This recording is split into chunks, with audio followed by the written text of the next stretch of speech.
열왕기상 16장 29절부터 34절까지 말씀. 자, 우리 함께 한 목소리로 말씀을 봉독합니다. 유다의 아사왕 제38년에 아합이 이스라엘의 왕이 되니라. 오므리의 아들 아합이 사마리아에서 22년 동안 이스라엘을 다스리니라. 오므리의 아들 아합이 그의 이전의 모든 사람보다 여호와 보시기에 악을 더욱 행하여 느밧의 아들 여로보암의 죄를 따라 행하는 것을 오히려 가볍게 여기며 시돈 사람의 왕 엣바알의 딸 이세벨을 아내로 삼고 가서 바알을 섬겨 예배하고 사마리아에 건축한 바알의 신전 안에 바알을 위하여 제단을 쌓으며 또 아세라상을 만들었으니 그는 그 이전에 이스라엘의 모든 왕보다 심히 이스라엘 하나님 여호와를 노하시게 하였더라.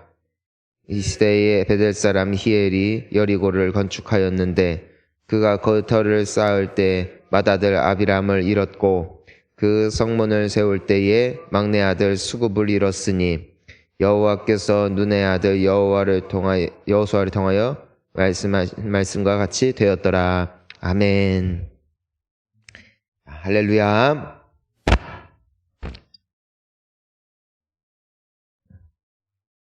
자, 이제 우리 함께 열왕기상 말씀 이제 큐티 따라서 다시 계속해서 묵상하며 나아가길 원합니다.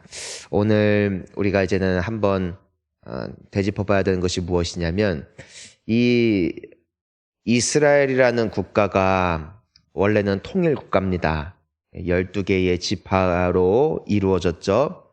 그 12개의 지파는 야곱의 그 12아들들 그렇게 조성이 되어 있는데 그 중에 이제는 요셉의 두 아들들의 이름이 그 지파에 들어가고 또 레위 지파는 하나님을 예배하고 섬기는 제사장 지파가 되어서 거기서 제하여지고 그래서 이제 12개의 지파로 이루어진 통일 국가가 원래 이 이스라엘 국가였습니다. 사울 왕 때부터 솔로몬 왕까지, 그러니까 사울, 다윗, 솔로몬이 통치할 때까지는 이 12개의 모든 지파가 함께 나라를 이루고 있는 통일 국가였는데 솔로몬이 죽은 뒤에 그리고 그의 아들 때부터 이제는 이 나라가 두 개로 쪼개지게 됩니다. 그래서 10개의 지파와 그리고 유다와 베냐민 지파, 그래서 그 10개의 지파가 북이스라엘이라는 나라, 그리고 이제 남유다가 그 이제는 유다 지파와 또 베냐민 지파, 이 두 개의 지파가 남유다. 이렇게 해서 마치 우리나라가 북한과 남한으로 나뉘어져 있는 것처럼 이제는 이 이스라엘 역시도 북이스라엘과 남유다로 갈라지게 된 것이죠.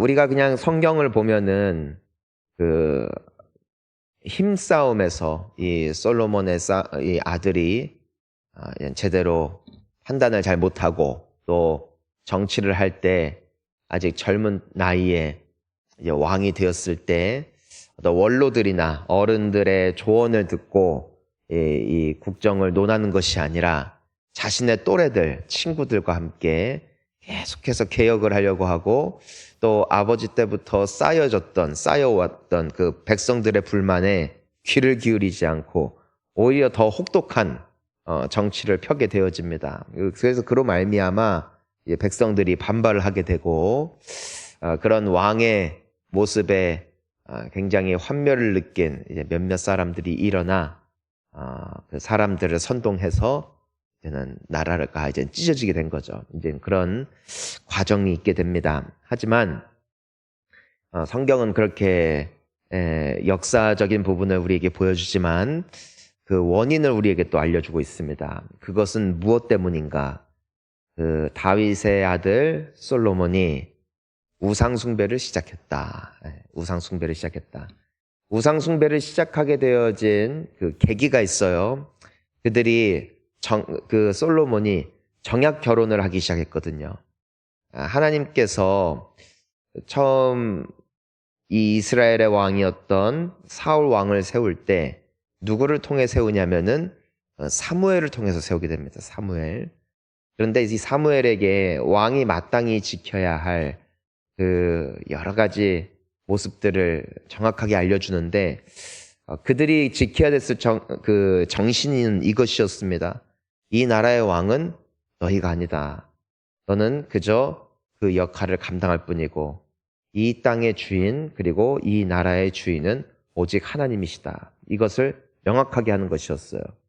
그래서 왕의 역할은 나라를 다스리는 일이었고 또 제사장을 통해서 하나님 앞에 예배할 수 있게 했죠. 근데 어쨌든 간에 이 왕에게 주었던 몇 가지 지침 중에 하나가 무엇이냐면은 절대로 이방 여인들과 결혼하지 말아라. 이방 여인들과 결혼하지 말아라. 그 이유가 있었어요. 이유가. 왜냐면은 이스라엘은 누구를 섬기는 나라인가? 하나님을 섬기는 나라죠. 하나님을 예배하는 나라. 하나님은 그 유일신 사상 그리고 오직 하나님만 예배하는 것을 이스라엘 백성들에게 굉장히 많이 강조하십니다. 절대로 우상들을 섬기지 말고 다른 나라가 섬기는 신들을 그들에게 절하지 말아라. 오직 주 여호와 너의 하나님을 너의 마음과 뜻과 정성을 다하여 생명을 다하여 오직 여호와 하나님을 사랑하라. 이것이 하나님께서 주신 이스라엘 백성들에게 주신 축복의 열쇠요, 축복의 시작이었습니다. 그래서 그것이 너무나 중요했어요. 근데 왜 이방 여인들과 결혼하지 말라고 하는가? 그 이방 사람들은 또 그들의 신을 섬겼기 때문이죠. 근데 이 결혼을 하게 되면은 어떻게 된다? 그 영향력이 오게 된다. 그들을 섬기게 될 것이다. 실질적으로 솔로몬이 여러 나라 왕들의 딸들과 결혼을 했으면 이제 정약 결혼, 정치적으로 또 앞으로 이제는 국제적으로 외교 이제는 활동을 할 때 훨씬 수월하게 또 국가 간에 전쟁이 없고 평안을 누릴 수 있는 가장 빠른 길이 사돈지간 맺는 거. 또 같이 결혼을 해서 그분들의 그 다른 나라 왕들의 사위가 되는 것. 또 그들이 나의 장인이 되는 것. 그러면은 싸우지 않으니까 솔로몬이 하나님이 주신 지혜로 꾀를 낸 것이죠. 굉장히 지혜롭고 탁월했습니다. 그래서 솔로몬이 통치하고 다스리는 동안에는 전쟁이 없었고 이스라엘이 어느 때보다도 부강하고 강대했어요. 하지만 아무리 뛰어난 지혜라도 하나님의 말씀 아래에 있을 때 인간은 안전합니다. 아무리 머리를 써도 하나님의 통치와 하나님의 명령 아래로 들어갈 때 인간은 비로소 하나님의 통치와 하나님의 축복 가운데 거할 수 있다는 것이죠. 그런데 솔로몬은 그 위로 올라간 겁니다. 왜요? 너무 좋고 너무 빠른 방법이 여기 있는데 하나님이 하지 말라고 하셨단 말이에요. 여러분, 우리는 어떻습니까? 너무 빠르고 너무 확실한 방법이 내 눈앞에 있는데 하나님의 말씀을 내가 아는 바로는 그것을 하지 말라고 하신단 말입니다. 우리는 어떻게 합니까? 하나님의 말씀에 순종하면은 느려 보이고 답답해 보이고 또 때로는 남들이 수군거릴 만큼 어리석어 보이기도 합니다. 하지만 하나님은 우리에게 분명히 말씀해 주세요. 그 길이 사는 길이다. 남들이 보기에 또 네가 보기에 옳은 길이 옳은 길이 아니라 하나님 보시기에 옳은 길이 우리를 살리는 길인 줄 믿으시기를 바랍니다. 솔로몬은 그것을 애석하게도 하나님보다 자신의 지혜를 우위에 두고 결혼을 했다는 것이죠. 결과적으로 솔로몬도 그 하나님의 말씀대로 영향을 받게 돼요. 그 요셉의 지혜는 무엇입니까? 보디발 아내가 유혹할 때 도망가는 것이죠. 내가 싸워 이길 수 있는 죄악이 있는가 하면 내가 피해야 할 죄악이 있어요. 가까이 하면 영향을 받는 죄악들이 있습니다. 그러니까 내가 이길 수 있어 해서 이길 수 있는 것과 또 이기지 못하는 것이 분명하다라는 것이죠. 하나님은 죄를 멀리하라고 하셨습니다. 그래서 죄를 가까이 하면 지니까. 근데 이제 솔로몬은 괜찮아, 내가 잘 컨트롤할 수 있어 했다가 결국 그도 노년에 그들의 영향을 받아 우상에게 예배하는 지경에 이르게 됩니다. 그래서 하나님께서는 솔로몬에게 몇 번이고 이렇게 충고하고 당부하셨어요. 돌아와라, 돌아와라. 그런데 사람이 돌아와라 해서 돌아올 만한 때는 아직 살아있을 때예요. 우리 기도합시다 할 때 기도할 수 있다는 것, 여러분, 이것은 큰 축복인 줄 믿습니다. 그런데 죄가 반복되고 죄가 어느샌가 내 인생에 깊이 스며들잖아요. 우리 예배해야죠, 우리 기도해야죠 말해도 안 들릴 때가 옵니다. 그때가 정말 무서운 때 같아요. 더 이상 말씀이 들리지 않고 나의 삶의 방법과 나의 고집이 더 우위에 설 때가 우리 신앙에 있어서 정말 위험한 때인 것 같습니다. 솔로몬은 하나님이 직접 말씀하셔도 듣지 않는 지경에 이르게 되죠. 결국 하나님께서 심판을 예고하십니다. 너까지는 괜찮을 거다. 누구를 봐서? 네 아빠 봐서. 솔로몬 아빠가 누구예요? 다윗이죠. 다윗과 맺은 언약이 있기 때문에 내가 너의 때에는 그 일을 행하지 않겠지만 너의 아들 때 내가 이 나라를 지어놓을 것이다. 경고성 메시지. 하지만 솔로몬은 듣지 않았고 결국 그렇게 나라가 갈라지게 된 데에는 누구의 의지와 결단이 가장 큰 것이었다. 하나님의 의지와 결단이 그 역사의 비극으로 이 이스라엘 국가를 끌고 갔음을 우리가 보게 됩니다. 자, 역사만 보면, 상황만 보면은 좀 잘 좀 하지, 좀 지혜롭게 하지 하고 솔로몬의 아들을 탓할 수 있겠지만 그것은 하나님이 예고하신 수순이었음을 우리가 보게 되는 것이죠. 여러분, 우리의 미래가, 우리의 자녀들이 하나님 보시기에 복된 자녀들이 될 수 있기를 주의 이름으로 축원합니다. 때로는 내가 우리 자녀들의 운명을 좌지우지하기도 합니다. 그것이 맞습니다. 하나님이 우리를 기뻐하시사 내가 너뿐만이 아니라 너의 후손들을 복줄 것이다. 아브라함에게 약속 주셨고 다윗에게 약속하셨듯 우리에게도 그 선명한 약속이 새겨지는 우리의 신앙생활이 될 수 있기를 주의 이름으로 축원합니다. 어쨌든 그렇게 된 겁니다. 자, 근데 보면은 북이스라엘은 끊임없이 하나님 앞에 악했고 역사를 보면 남유다는 그래도 선한 왕들이 일어나요. 그 기준은 딱 하나입니다. 북이스라엘은 처음 갈라졌을 때부터 마지막에 망할 때까지 우상을 섬깁니다. 우상을 섬기고 남유다는 온전하진 않지만 그래도 간혹 끊임없이 하나님을 두려워하고 하나님을 경외하는 왕들이 일어섭니다. 이것이 북이스라엘과 남유다의 차이예요. 북이스라엘은 곧 망합니다. 남유다도 결국엔 망합니다. 저는 이스라엘의 그래서 이 모습을 보면은 굉장히 우리나라와 흡사하다. 북한과 남한의 차이가 있다면 여러분은 무엇을 보십니까? 공산주의, 민주주의, 그거보다 더 큰 게 있어요. 하나님을 믿지 않는 민족, 그리고 하나님을 섬기는 민족. 공산주의의 가장 큰 무서움은 그들의 사상이 아닙니다. 하나님을 부정하는 겁니다.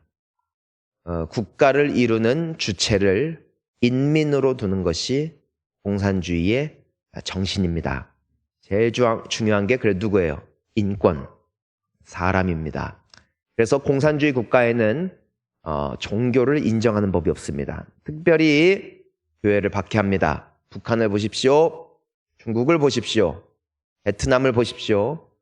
여러 공산 국가들은 하나님을 인정하는 종교 생활을, 종교 행위를 결코 인정하지 않을 뿐더러 그들을 박해하고 탄압합니다. 왜냐하면은 그리하면 그들의 체계가 무너지기 때문이죠.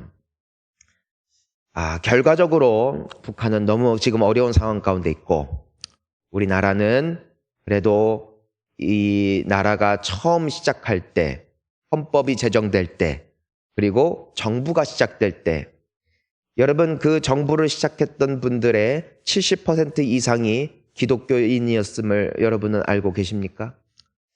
처음 정부가 수립되어질 때 그들이 낭독했던 선언문의 시작이 한 목사님의 기도였음을 알고 계십니까? 이 대한민국 남한이 국가적으로, 지리적으로 또 사람들의 기질적으로 탁월하기 때문에 오늘의 살기 좋은 나라가 되어진 것이 아니라 이 나라의 시작이 주 여호와 하나님의 이름으로 시작되었을 때 하나님은 이 나라를 긍휼히 여겨 주셨습니다. 좋은 나라들과 좋은 관계를 맺을 수 있는 복을 주셨고 경제적으로 부흥할 수 있으며 이젠 세계적으로 영향을 끼치는 국가가 되었음은 그 중심에 하나님을 섬기고 하나님을 우선순위에 두었던 이 나라에 세웠던 선배들이 있었음을 우리는 결코 간과해서는 안 될 것입니다. 우리의 생명은 하나님께 있어요. 우리나라가 무너지는 길도 여기에 있어요. 남유다가 무너졌던 이유죠. 그들도 결국 우상에게 돌아갑니다. 그들도 망해요. 늦게 망했을 뿐이지 북이스라엘보다 결국 망했음은 결국 하나님을 떠났다. 거기입니다. 우리나라의 미래는 선명합니다. 교회가 부흥할수록 이 나라의 미래가 보일 것이고 그건 축복일 거예요. 하지만 교회에 젊은이들이 줄고 자녀들이 줄고 또 점점 그 영향력이 쇠퇴하여질 때 나라의 미래는 선명합니다. 망할 겁니다. 미국은 점점 망해갑니다. 어쩔 수가 없어요. 여러 가지 국가적으로 사회적으로 문제들이 생기면 그들은 이 남유다의 길을 걸어갑니다. 자, 오늘 우리가 이 북이스라엘의 왕을 보게 되는데 그의 이름이 아합입니다. 아합. 근데 우리 30절 한번 읽어볼까요? 30절 시작.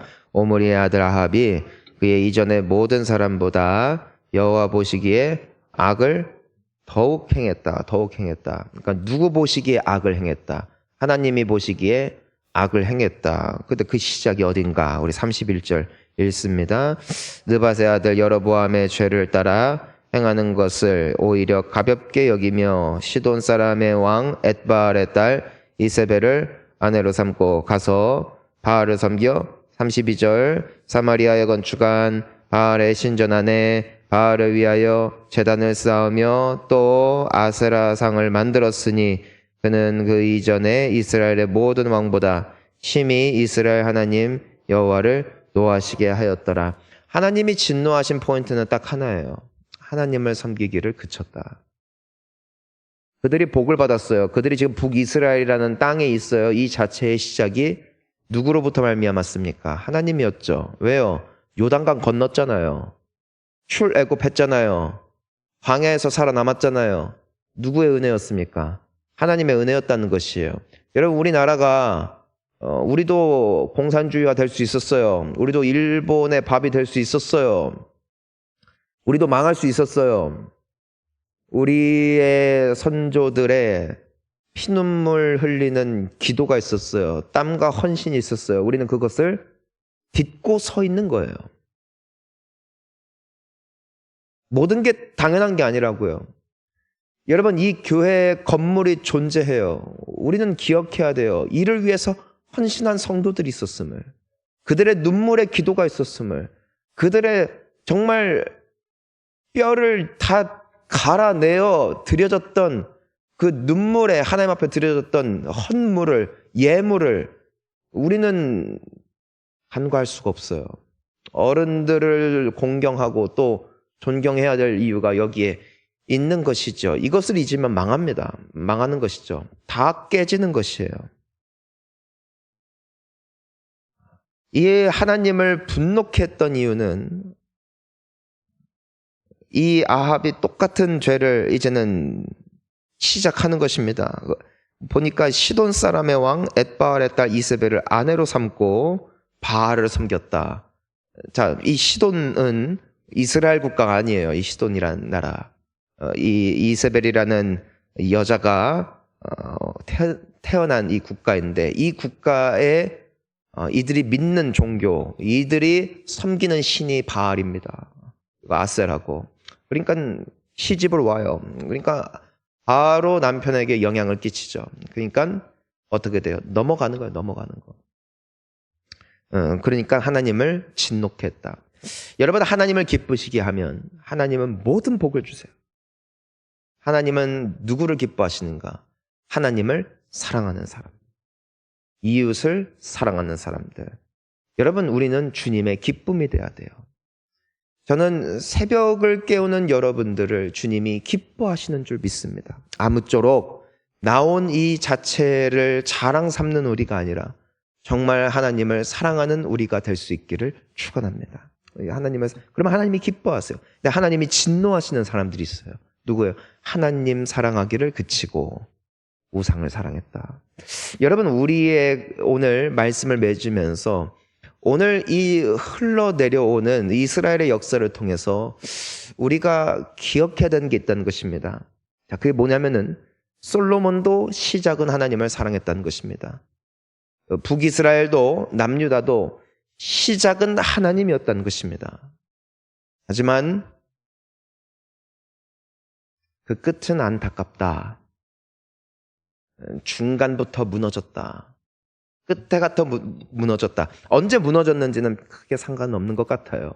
시작부터 넘어졌는지, 중간부터 넘어졌는지, 끝에 가서 넘어졌는지. 중요한 건 그들의 경주를 완주하지 못했다. 끝까지 뛰어야 되는데 끝까지 가지 못했다. 이것이 우리가 이 이스라엘 역사를 통해서 돌아볼 수 있는 우리를 향한 성경의 교훈입니다. 나는 어떠한가? 여러분, 끝까지 뛰십시오. 끝까지 가야 돼. 끝까지 잘 섬기고 끝까지 기도하고 마지막까지 성령 충만하십시오. 세상 충만하지 말고 물질 충만하지 말고 오직 성령으로 충만함을 받아서 여러분, 우리 모두 천국 갔으면 좋겠고 우리 모두 구원받았으면 좋겠고 우리 모두 마지막까지 다윗처럼 하나님의 기쁨이 되어서 우리의 후손들도 복을 받을 수 있기를 우리 예수님의 이름으로 축원합니다. 우리 이 시간 함께 기도하시겠습니다.